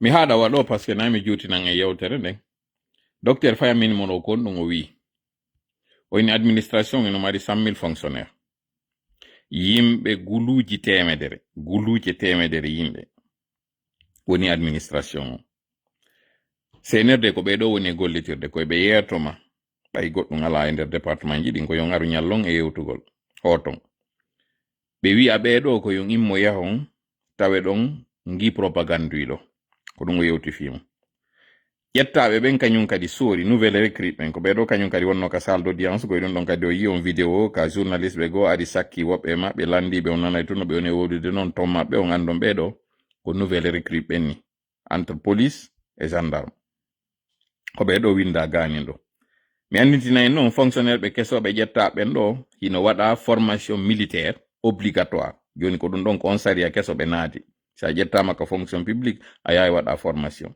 mi andina noon yimɓe meɗen ɓen ɓe yawoyno ha e sayiji tum ɓe yiido e docteur ɓe addi kayidiji wiwgol wondema ɓe marde nawnare ɗo ɓe mari ŋuuro ɓe mari ɗum ɗo ɓe waɗi ɗum ɗo yoɓe exemple ɓe donc yimɓe meɗen ɓen dogi yawgol waɗa formation ɓe waɗali kamɓe noon lande tefoɗon siɓe maɓɓe ɓen si minni kamɓe soso maninka forestier ɓe wakkilino kamɓe no wodi koye fulɓe tigi ŋaññiɓe wakkili profiti on occasion ɗon fi heɓugol kañum kadi formation kono ɓurɓe meɗen ɓen surtout sonnaɓe ɓen miɗo mari ɓiɓɓe ko mi woni waɗande ɗum ɗo modiyan nenangino adda kan ino ñawndede ɗiɗo fof ɓe addi sa wowli kamɓe ɗum ala wonde probléme maɓɓe kono ɗo tu woni ka goɗɗo ari landiɓe sulfu ɓe jaɓi fes immiɗo yaho aw ɓeɗo noon ɓe yehi ɓe naɓi e kanji ɓe formoyi ko ɓeɗo ɓe woni e senditude hande ɗo ɓe ɓorna ɓe en civil o yi nde ñande photo mo wanno ɗen on ɓe yawnoɓe ɓen to on boke awa ko ɗum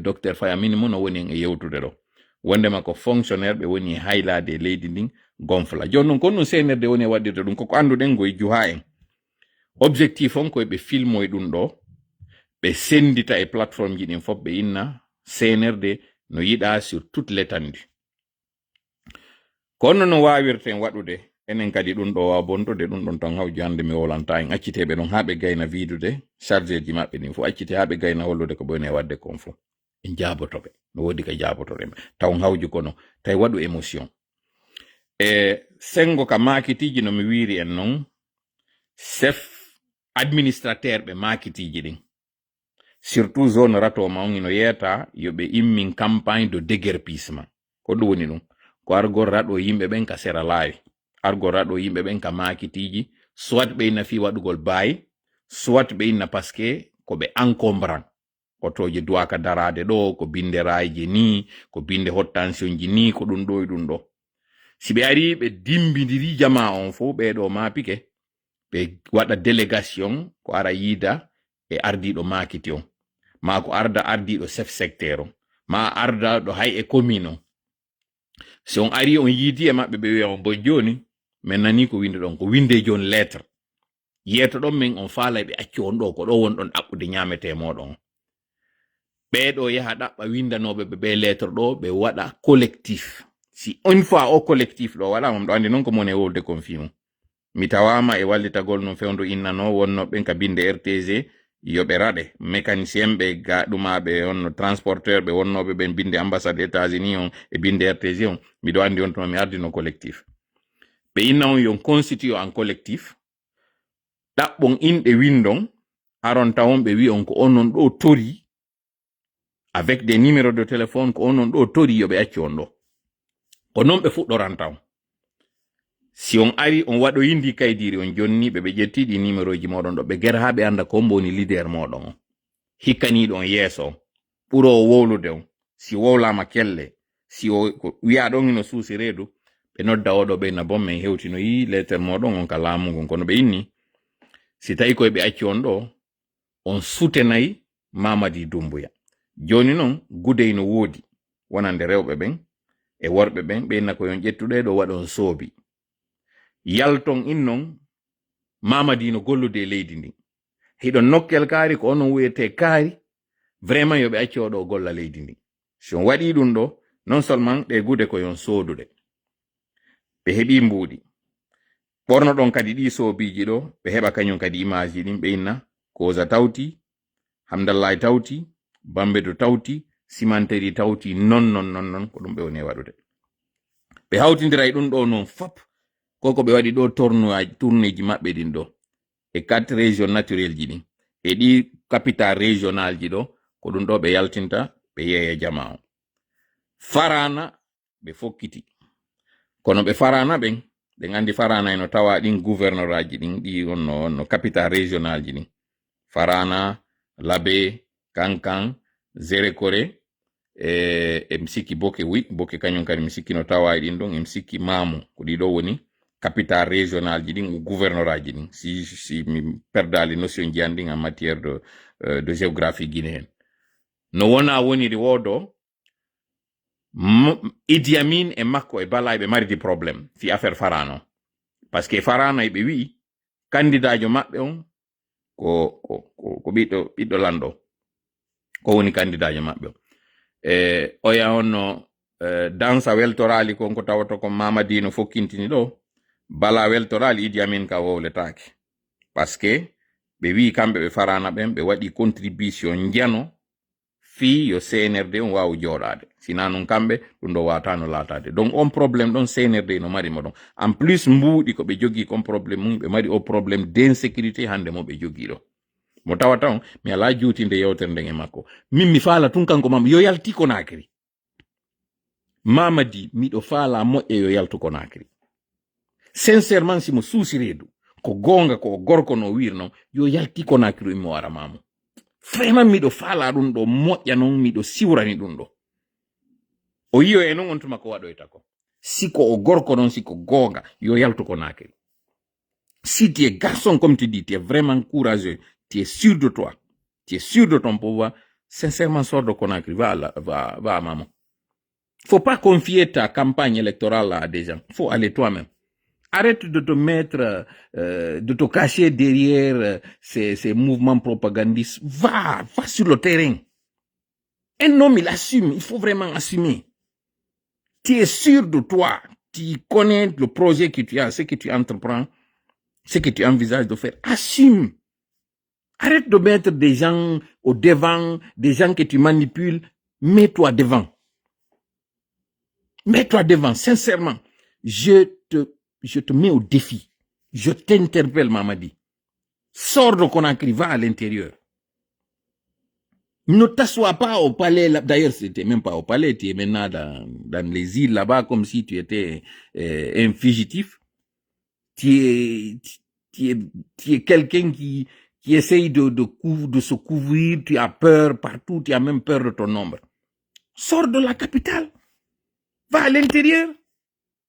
Commence à battre campagne puisque tu as décidé que tu vas être candidat. Commence, mets-toi sur le terrain. Tu as perdu le pouvoir, tu n'es plus président, le CNRD est tombé. Au lieu de convoquer tes moines, là, Bachir, Bala et les autres, mets-toi sur le terrain, arrête de menacer. Tu es garçon, va sur le terrain, montre-nous que tu es un soldat, que tu as été formé pour ça, un légionnaire. Ah, bon. Sincèrement, moi, je te comprends pas. Hein? Un vrai légionnaire n'a pas peur. Surtout de civils. Maman dit non, sincèrement, moi, tu es en train tu me déçois. Je suis très déçu. Très déçu. Je suis vraiment très déçu. Bon, bref. Terlen don ko ɗum mari komi yettoto on. Femiya on. Ko Côte d'Ivoire woni e waɗude. Mi faala jentintinde en ɗo. Propagande mo CNRD woni e waɗude e ko honno stratégie maɓɓe on propagande mo ɓe woni mo e waɗirde. Mi heɗintina en ɗo yewtere goɗɗo mo mi sikkano naata eno yo Samakala wi maɓɓe ɗo goɗɗo mo mi hooli no moƴƴa non tawno ɗo hay mo duwano wonde candidat à une élection présidentielle jentemo. Source dans les montagnes de Simandou à 650 km de Conakry, c'est incroyable. J'ai jamais vu quelque chose comme ça. Regarde, tout ce que vous voyez ici, c'est du fer. Du fer, le number one dans le monde entier. Ce projet, c'est le plus grand projet de projet minier du monde entier. Et regarde, ça, c'est pas du sable. Dès que tu le touches, tout ça, c'est du fer. Tout ça, c'est du fer. Tout ce que vous voyez. Du fer raw. The best in the world.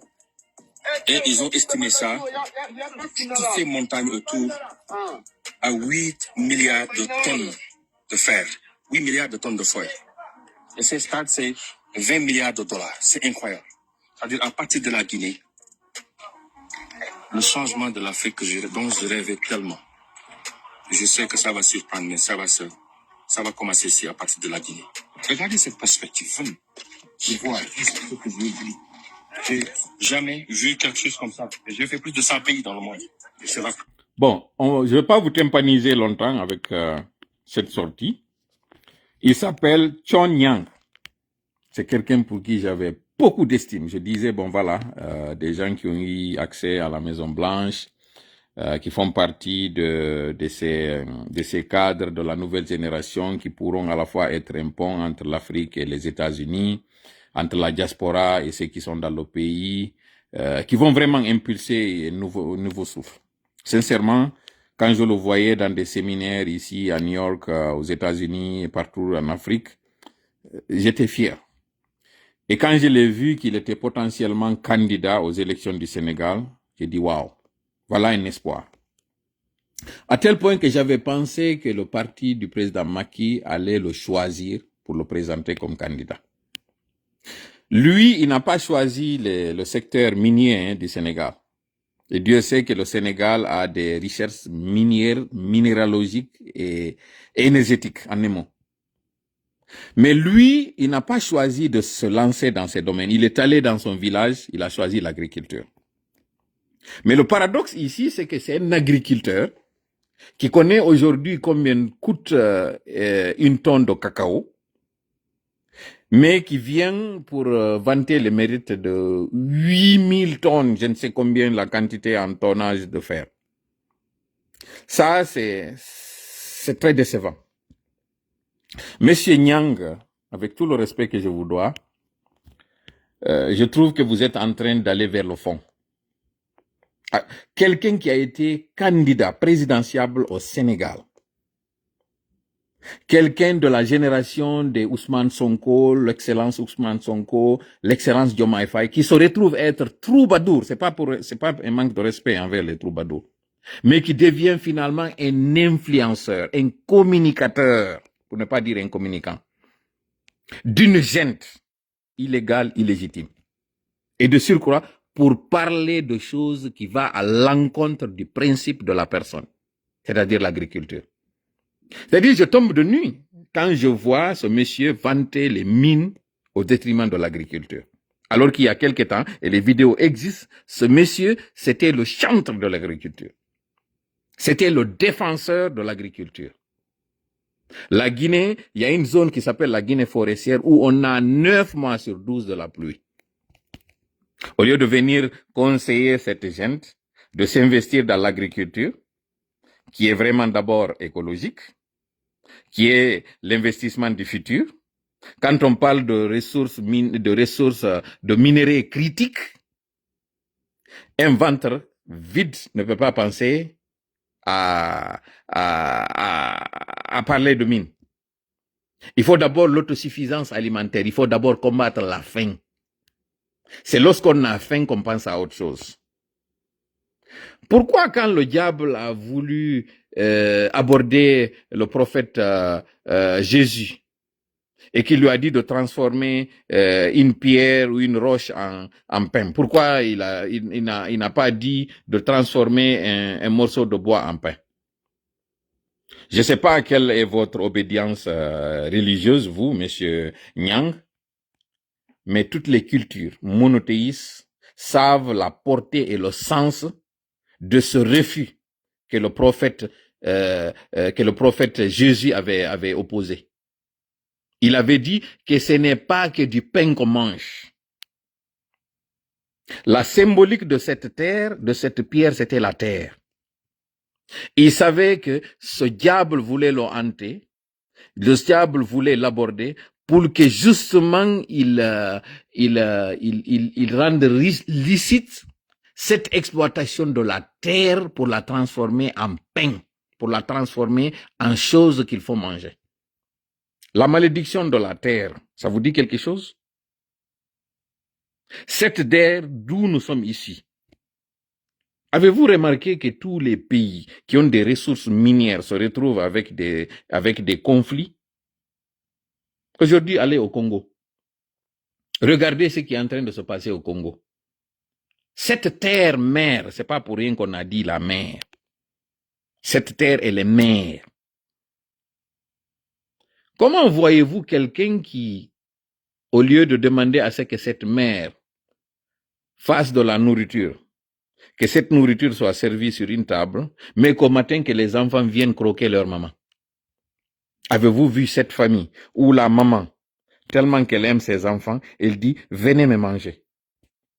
Venez couper ma viande pour me manger. » Trouvez-vous ça décent? C'est ça que vous êtes pourtant en train de faire aujourd'hui. Vous êtes en train de faire croire à tout le monde que ce projet, qui est un écran de fumée, qui est une utopie, qui est un leurre, qu'aujourd'hui, vous savez que l'espoir de l'Afrique dont vous rêvez, ça partira de la Guinée.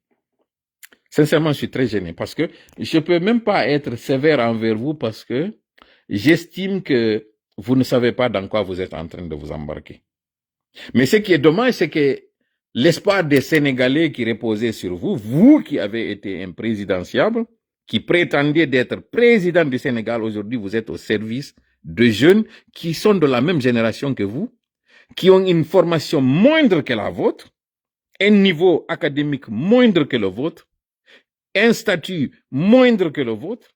C'est même pas comparable, mais c'est vous aujourd'hui que vous transformez en influenceur. Vous êtes un blagueur. Vous n'êtes même pas un blogueur. Sincèrement, c'est gênant. C'est gênant, monsieur Nyang. C'est très, très gênant. Moi qui vous ai rencontré un jour dans une rencontre de Sénégalais où on vous avait invité comme étant une ressource pour le Sénégal, un point focal pour le Sénégal. Ce jour-là, il y avait les entrepreneurs, les as des as parmi la diaspora. Ce jour-là, j'étais ébloui de voir quelqu'un qui parlait l'anglais de cette façon-là, avec aisance. J'ai dit, voilà l'espoir. Voilà des jeunes qui ne cherchent pas à être sous les bottes de qui que ce soit ou bien dans la poche de qui que ce soit, qui montrent que l'Afrique, ce n'est pas que cette famine, ce n'est pas que c'est those beggars. But what you're doing right now is worse than what you used to. I can't even get the words to say how much I'm disappointed. Trust me, honestly, this is downgrading yourself. What you're doing right now is downgrading many hopes. Just for a blink of an eye. Seriously, I don't have any word to say. But I have just a small advice for you, sir. This is not the way you can change Africa. This is not the way you can help Africans. If just for some dollars you can be under those criminals, under those corrupt regime, under this corrupt regime with these corrupt militaries, it's disappointing. Seriously. You deserve more, better, and it's not even close to your standard. The medias are there. Why? You didn't ask yourself why they had to use your service when Guinea has a lot of power in place. Do you know that 3 medias have been locked down by this corrupt regime? Have you wondered why? Seriously, this is not the type of guy I was expecting to see. Seriously, Mr. Nyang, I have no word to explain how much I am so disappointed. It's your life, it's your choice. But please don't destroy the hope of many people like me. If it was, you would have do better by going serving your country. Go to the promotion of Senegal. All the research, all the minerals that Senegal has. This is new project of petrol. All the things that there, I would get it. You're working for your country. You're trying to help. It's the same generation. This is it's not a regime. This is an elected power who's like it's an elected government. It's the same generation. Okay, I would get that. That would have been fine to me. But you are helping another country against its own people. Like, really? This is why you went to school for? This is why you got the degree that you have? Seriously? With all the knowledge, with all the background, with all the meeting that you had with high people in this world,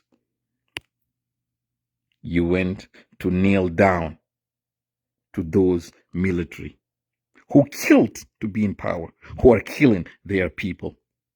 Like, really? And tomorrow, what you gonna say? You are just closing your doors. You cannot raise your hand anymore to say in Senegal that you want to be a president in Senegal. Because the Senegalese, they have a pride. They will not accept their president to be a guy who work for crooked guy like the Mamadi Doumbouya. They're just criminals. And they have blood in their hands. They are criminals selling drugs. Are you proud to be part of that gang? As a citizen of Senegal, country of Leopold Sédar Senghor, Abdoulaye Wade, Maître Abdoulaye Wade. Like, really?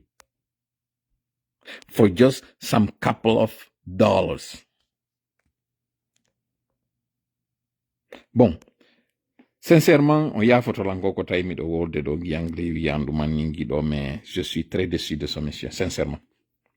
J'ai préféré lui parler en anglais pour que il sache que ce qu'il est en train de faire est aussi écouté aux États-Unis. Ce qu'il est en train de faire là, c'est un gagne-pain, hein, c'est votre droit. Ils ont utilisé Alain Foucault, ils ont utilisé... Et c'est là où justement ça fait encore plus mal. Les Makosso, ils ont utilisé ces derniers et maintenant ils veulent t'utiliser toi pour au moins faire monter parce qu'ils ont vu que la mayonnaise n'a pas pris avec les Makosso.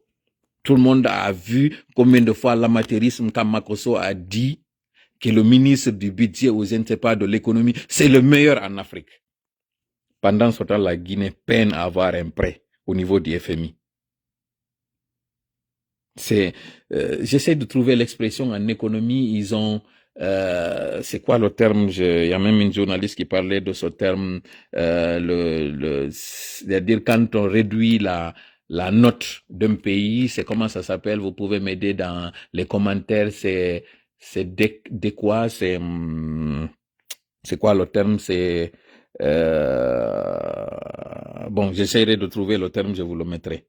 Mais la Guinée a perdu cette note qui fait que lorsqu'on a manqué de payer sa dette à temps, c'est ce qui arrive. Et là, c'est les agios qui s'ajoutent, les intérêts. Lorsque cela arrive, on réduit la cote. J'essaie de voir dans les commentaires, dégradé. C'est pas, il y a dégradé, mais il y a un autre terme. Il y a un autre terme plus technique. C'est dégrader la note, mais il y a un autre terme. Il y a un autre terme qui est plus approprié lorsque l'institution perd sa note par suite d'un défaut de paiement. C'est pas dégradation, c'est pas le mot dégradation. Il y a un autre terme. C'est pas la dégradation de la note. Il y a un autre terme qui est plus technique, qui est plus économique pour ceux qui savent. C'est pas rétrogradé non plus. La rétrogradation, c'est l'action, mais il y a un terme. C'est pas déflagration non plus. Je trouverai le mot, je vous le posterai. Je posterai le mot technique. C'est pas l'exclusion non plus. Ça commence par D. C'est dégradé, c'est pas downgrade. Downgrade, c'est discrédit, c'est pas non plus. Je vous reviendrai, ne vous inquiétez pas. régression, c'est pas ça. C'est pas déficit non plus. Je trouverai le terme, je vous l'amènerai ici. Décoté, c'est ça. C'est décoté. C'est le mot décoté. Ils ont été décotés. C'est le mot décoté. C'est Tcherno Aziz Diallo qui l'a trouvé. Le médecin. C'est décoté. Le mot, c'est décoté. C'est ça le truc. La Guinée a été décotée.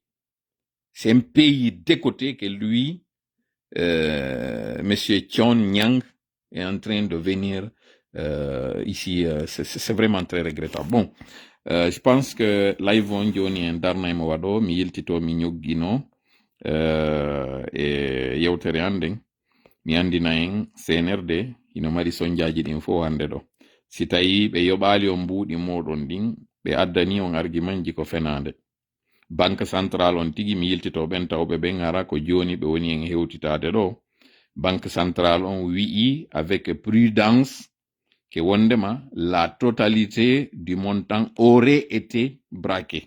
Go e yi'ali fellaɗo e yi'ali otowal fellangal e yi'ali hay kamɓe ka poɗodiral maɓɓe ɗon ka tawata hay siko goɗo e maɓɓe wawama hawrede e muɗum. ɓen ɓe tawata coupeur de route hawri e mum ɓe jaɓi ɓe saaku e maɓɓe e yeyi téléphone ji maɓɓe eno jaɓa e yeyi otowal ngal ko fella kon chauffeur jon joɗoto wowla e yeyi passager ɓen kadi ɓe wola konno ɓe brakira oɗo o wolanali en ɗin ɗo fo woodi ha e ka wonde ka wonkiji solata aranɗo 21 milliards ko tawata ko 2 millions 100 000 on ardirta sama kala ni tun kala ka ɗum ɗo waɗi en fof en anda en hara nawigol tun en nani wondema opération sifa oɗo waɗama mi yetiki en ɗin ɗon noon hypothèse ji tati ɗin ɗi tawata ɗin ko ɗin ɗon hakkil nangi ko CNRD waɗiri ɗum haray noon fewno ɗo woɗɗitede ɗi 20 000 ji woɗɗiteɗi few son falaka heɓde probléme wallitoɗen CNRD konko ɓe faala ɗon kon joni noon ko ɗum ɗo ɓe holorno fi relancegol leydi ndin ɓe addi ɗin fo biyeji kono ɓe yii la mayonnaise n'a pas pris fi ko ɓe eɓɓi ko waɗugol Fuuta werneɓe moƴƴe ɓimo ɓe ara moƴƴa mamum Mamadi Siko gorko wimo ara mamum ko saɗi makko ko tooli wota on fero hay goto mi yetiki en ɗon ɗon kam yiltotota koye muɗum kon ɗum mamum kon ɗum waɗi mamum laamuji tati fuɗɗi e Porto ha yewti hande ɗo kon ɗum heɓi ɓen ɗon kanko kadi yo aru ko saɗi makko ko tooli ɓe wonɓe yeyude makitiji si ɓe ari ɓe tawi on ɓe ni ko ɗum ɗon soutenir to Mamadi Doumbouya woto waɗude par ce que ɓe ƴetto e ɗin image ji moɗon ɓe holloya si on tawama noon e ɗum ɗo ara moƴƴa mi sakkitora noon femiya on mi yiiɗo kaɓe woni e waɗude leppiji ɓe holla on toujours ka émotion ji moɗon ɗo nangude kellangol ɓe ɗum wonɓe ɓen Côte d'Ivoire wota on participe e o femiya ko fiima yaha naɓi ɓe ton si on ari onon par ce que ɗo yiɗi leppiji moɗon par ce que ɗo yiɗi potoji moɗon ko ɗum ɗo ɓe woni on e nangirde no andirɗon noon siɗa faala nangude linggi adda e ñertotowi siɗa faala ɗangude dowru adda e tigare ko ɗum ɗo CNRD waɗi en hande ɗo doomi waɗi en hande ɗo kulle si ɓe faala yoɓe ɗum ɗo taw holli combien de fois CNRD hay si ɓe yeeyu valeur leydi ndin ko ma ɓe gollitira on tourisme e hoore lagine ko mari kon fo androaji touristique ji ko dalabaɓe suɓi ko site ji meɗen ɗin ɓe woni e suɓade ko honto voile de la marie woni ko honto ɗi nokkeji terlen kerwane ko honɗum haɗi ɓe naɓira yimɓe ɓen ton haɗi ɓe naɓa yimɓe ɓen sengo farana ko nanditim kono toujours ko onon gollitirte ngari siko ɓe yeewi leydi ndin tiggi koye ɓe ƴettu jiwɓe moɗon ɓen ɓe waɗa ɓe photoji ɓe holla ɓe défila ɓe ina lagine no mari yimɓe labaɓe ɗo kañum kadi ko leppiji moɗon ɗin e putuji moɗon ɗin ƴetta konto forêt sacré o woni ko honto kerndeli o woni ko honto ko woodi kon foppe lagine haɗi ɓe gollitira ɗin no kono ko onon ɓe andi no mari émotion ɓe andi ko onon woni marché maɓɓe on ko onon woni makiti maɓɓe on ko onon yalti ko onon hetti ko onon immoto ara ɗi festivité ji maɓɓe ko onon jogi compte ji Facebook hiɗon soodi page ji ɗon jooɗi hiɗon partage ko yaltiti o Claudi Siare sino faala hina putoru tun o waɗata siɗo faala kanko tigi o jooɗoto saccandu ɗum wata wonno haaju moɗon ko yoɓaɗo ɓeɗo fuu yi e hiɓe yoɓude ɓeɗo ɓe déplace de ɓeɗo fuu fi yeyugol ndi ɗum ɗo fuu ko fiyo touriste ɓe aru mi waɗanayi on noon prochaine fois ɗo audio ji ka andirto ɗon kamɓe ɓe etade yeyugol leydi ndin portoɓe goɗɗo ko jiwo endujo yawɗo lagine o inni wo ko lagine woni the worst country to go to oɗo nagginejo pandanke ɓe yoɓude woɓɓe waɗu promotion lagine wonɓe e motoji yawɓe lagine corruption ka police ɓe woni ɓe sakkade jatta ɓe mbuuɗi maɓɓe ɓe waɗi ka page maɓɓe wonde ma sa yehi lagine ya andu ko a jaɓeteɗo ɗum ɗo e ɗum ɗo e ɗum ɗo e ɗum ɗo. Couple wonɓe e otowal ɓeɗo mi sikki kañum kadi ko américain ɓe ɓeɗa hari nanen ɓe ka motoji, woɓɓe ɓen ko américain ɓe, woɓɓe ko allemand ɓe, woɓɓe ko suisse ɓe, partout dans le monde, hay australien ɓe kaɓe jaɓa mbuuɗi. Ko honno o policijo ɗo woni arde sakkoɓe nokkugo ɗon acci ha ɓe feƴƴa jokkita ɓe ya ittinoya ɓe mbuuɗi. Ɗum ɗo ino filma hara yiyay an tigi. E goɗɗo go kañum kadi influenceur jo yawo partout dans le monde o waɗi top 5 ɗin peeji ɗi tawata sa yi e majja heɓa e sonja. Oɗo kañum kadi wowli ko honno ɓe sakkirimo, ko honno ɓe jaɓirimo mbuuɗi, ko honno ɓe jaɓirimo caméra. Joni noon ɗum ɗo na ene waɗi. Na mene wonɓe sabotuɓe woni e wadde ɗum ɗo ko ɓen portoɓe ɓe woni e noddude immo ara ka leydi, ko ɓeɗo tigi woni e yiide ɗum ɗo. Haaju wañowo ndeno bona ko ɗoyru ukkotomo. Haaju senerde on ɓayno bonde ko kamɓe tigi waɗani hoore maɓɓe o mauvaise publicité ɗo. En plein jour ɓe inna 21 milliards sakkama jaɓa. Ɓe sikki ko enen ɓe waɗi. Ɓe sikki ko ƴoyre ɓe waɗi. Kono ko waalo ajjo bawla ko ɗum senerde woni ka waɗi ɗo. Ɗum ɗo noon andi ton yawowo lagine o tappa e lagine tun lando côté sécurité. Google yaltina inna bon lagine hiɓe wawma sakkade ka laawol. Ɓe jaɓama 21 milliards. Franc guinéen 2 millions et quelque. An non joni wonɗo yaade waɗa tourisme lagine. A humpitike mbuuɗi ɗi wonduɗani on parce que banque alaka yata heɓa mbuuɗi. Ɗum ɗon kadi mi yeggitayno joni on parti ɗon. Fewndo ɗo ko banque ji ɗin noddata yimɓe ɓen wowɓe wadde versement ɓen inna ɗa mari mbuuɗi ko versete siɗa mari arka agence an. Sa hettota ko mimminante goɗɗo yahana mbuuɗi ɗi. Abada non ko inneteno mi ala mbuuɗi ha mi yaka banque. Si mi arti ka banque mi yoɓete. Min miɗo anditi kami wonno wadde transport on lagine. Si mi naɓino oto janka garage gollama. Ɓe ari ɓe landike lan coggu matériel na ɓe landike lan men de ko mineta habbe lan ha mi otoya ka banque. Si mi tippoy ke kippe mi yehi ka banque ɗon mi retiro e mbuuɗi mi adda mi yoɓa ɓe. Jon non ko banque on yata e mum yada e chèque mo 300 millions. Ɓe innama ɓe watama yoɓude on 300 millions ɗon ɗi ala. Landoɗaɓe ko jelɓe jogi ɓe inna ɓe jogi 200 millions ɗon. Wi'a joni yoɓe jonne ɗin 200 millions ji ɓe jonnamaɗi ɓe waɗanama kaydi ɗo wondema ɓe heddorma 100 millions. Ɗon e kikiɗe si heɓi keɓe noddete aranaɗi ma jango première des choses ko amɓe hikkata yeeso. Donc 300 millions on ɓe waɗanama kaydiri wondema hende ke 200 millions no heddi 100 millions ko yarata no yiɗi après. Compte maɗa on non dey na goɗɗo go waɗi kañum retrait na chèque goɗɗo waɗanma. Sakko wona o ala mbuuɗi nder ton ko compte ma an mo jeyɗa on arana wi'a ɗa faala yaltinde 300 millions. Ɓe innama a wata hendade ɗon 300 millions. Agence on buy aray ton ɓe watama jonnude antun ɗin ɗon. Ɓe jonnete non 200 millions ya artoy ɓe jonnoyama luttuɗin. Di jamais vu min hari mi yaali ɗum ɗon. Ɗin kadi 200 millions ɗe ɓe wi ɓe nunnanima ɗon koye ɓe habbo on arɗo ɗon no wadde dépôt. Ɓe waɗa dépôt retrait. C'est-à-dire ɓe waɗa ka nder compte makko o déposi 200 millions. Ɗi tawata ɓe kontata ɗi an hiɗa jooɗi ɗon ɓe waɗa ka compte ma ɓe retiri 200 millions kontaɗi ɗon na kamɓe kontata. Sino manki ko an andi ton. Oɗa waɗe o déposi 200 millions ka nder compte makko an kadi ɓe waɗa ɓe yaltini 300 millions. Ɗi wonali ɗi waali nder ton few. Innu gongol kaka kavo mbuɗi joni on e walude si weeti bimɓe ɓe yahande ka cantine ton ɓe yaltina ɓe jonna ɗum lannino lagine. Ko banque ji ɗin noddata yimɓe ɓe wi'a are waɗon versement an. Miɗo andi non ko mon e wolde confirme. Ɓe andi ɓen hino wowi waɗugol versement si ɓe yeeyey ɗi mbuuɗi ala walde ka maɓɓe ko kamɓe nodda ma chef d'agence ji ɗin ko kamɓe nodda ma inna ene on ala ɗon tel adde version ka an si a inniɓe no woɗɗi a wata yaade ha ton ɓe innete kamɓe ɓe arante mbuuɗi ɗin ha ka placement nder ton ɓe waɗa bordere on ɗo fiyo ɓe waɓe yoɓoyde gol.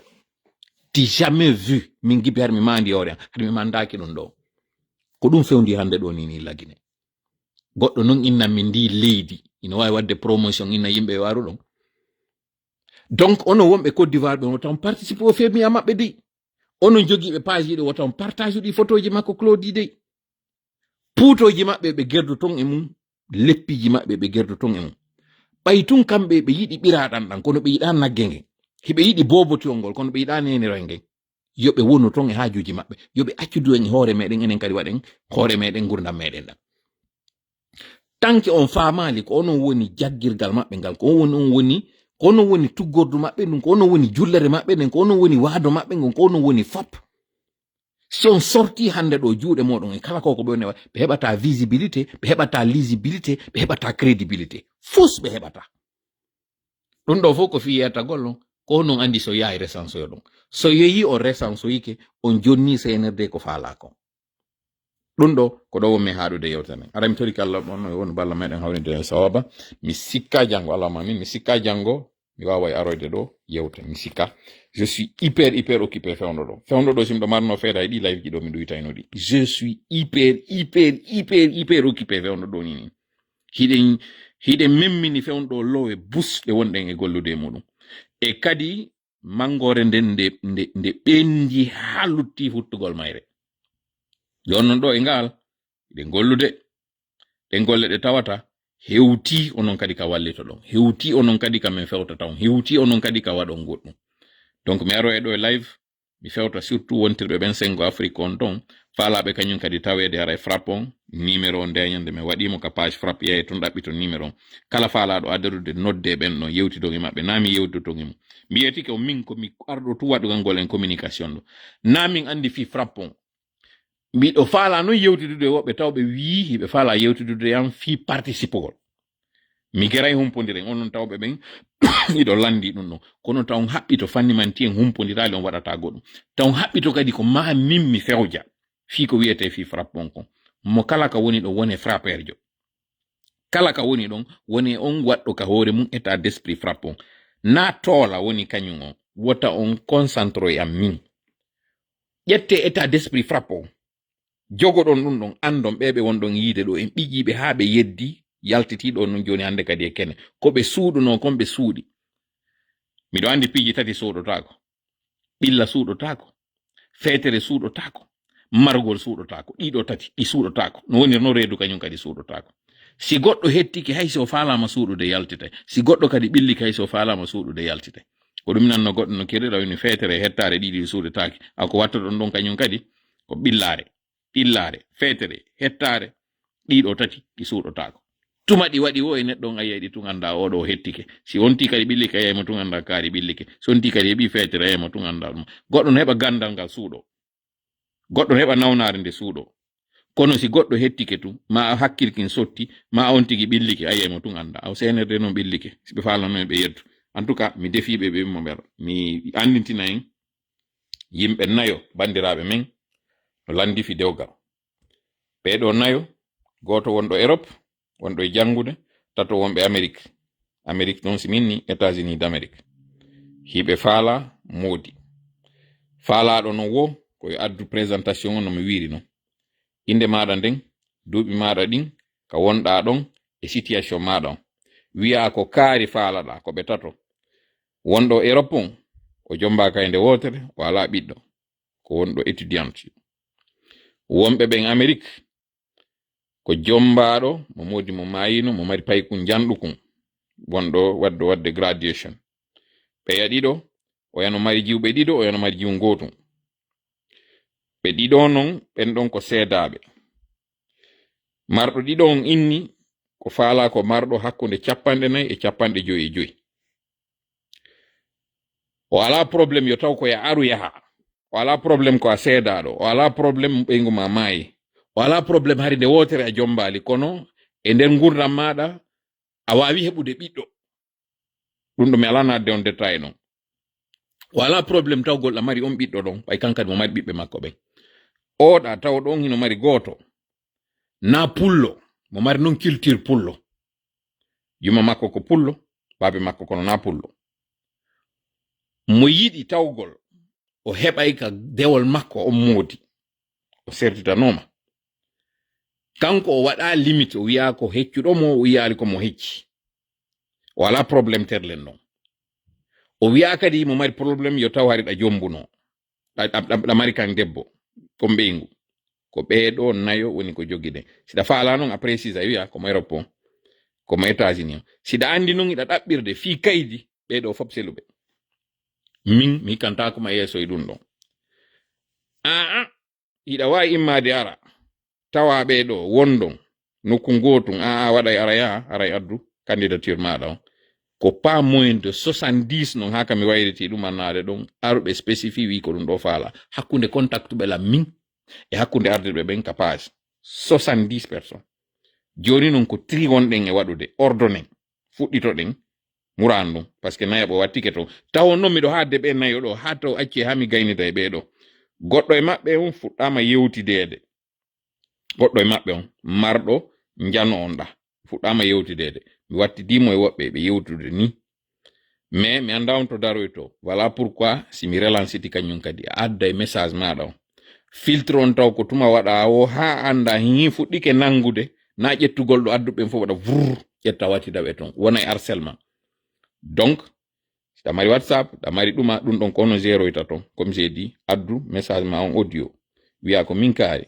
wiyeteɗo hunde kaari miɗo nokkel kaari miɗo mari duuɓi kaariji mi jombino ma mi jombali miɗo mari ɓiɓɓe tel ko ɗum ɗo e ɗum ɗo haray miɗo faala kaariji on a ala ɗuma a wona piki gonga anglais ɓen ko wiyata kon ko falɗa tun ko goɗɗo e maɓɓe wi heɓiɗo ɗo wo e maɓɓe andina noon kadi ko a wawɗo déplacade aɗa jogi kaydiri maɗa ni ma ko ɗum ɗo e ɗum ɗo ɗum ɗon fof adda waɗa ka audio ton si woni intéressant hakkilnangi ko on audio ɗon transfert oyta naɓanoyaɓe ɗon si naɓi ɓe inni oɗo on intérêt silan on tuma mi arta e maɗa minnama o photo ɗo oɗo addi photo ma si addi on photo ɗon hewtoyi ton hande kadi o yahay ɓe ɗiɗo non e maɓɓe no tiggi en ɗiɗo ɓen e maɓɓe no tiggi comme j'ai dit na tiddagol boom o few kono ɓe waɗi tiggaje ka hoore maɓɓe donc mon ɓuri andude mum miɗo andi mo moƴƴa ka tawata je connais son niveau ko gomɗinɗo kañum kadi moƴƴa non goɗɗo e maɓɓe on mon ɓuri andude on